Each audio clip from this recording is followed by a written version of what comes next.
Bom, pessoal, para começar esses olhos, com a paleta da Primark, com o pó marrom, venho com um pincel de esfumar e vou depositando no meu côncavo, fazendo movimentos de vai e vem com a mão bem leve. Agora venho com a sombra líquida Lilás da Eudora, aplico com o pincel mesmo na pálpebra. Eu coloquei essa fita adesiva no cantinho, pois eu quero fazer um formato um pouquinho mais puxado, tá? Agora vou depositando essa sombra em toda a minha pálpebra.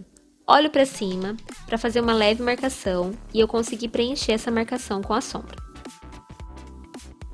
Agora venho com o pincel língua de gato e vou dando batidinhas na borda da pálpebra.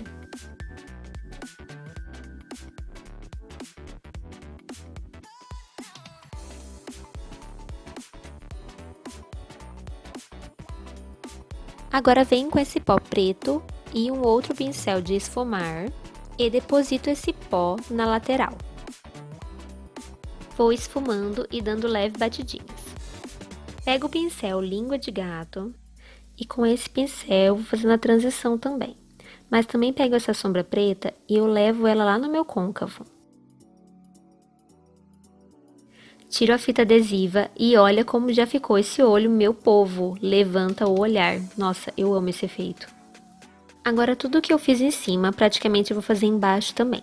Eu vou pegar um pincel bem fininho, então a gente começa com a sombra lilás na parte inferior, e a gente começa a esfumar essa sombra lilás para começar a fazer a transição. Depois eu vou passar também o pó marrom, e por último eu vou passar o pó preto e vou esfumando.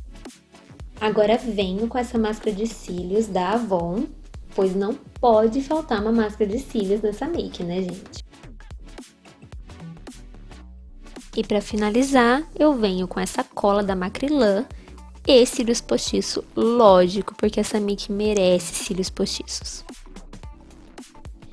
E nessa hora, meninas, não precisa se desesperar. Vai com calma.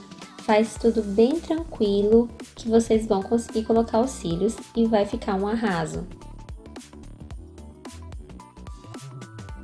Make finalizada. Espero muito que vocês tenham gostado, pessoal. Um beijo e até o próximo vídeo.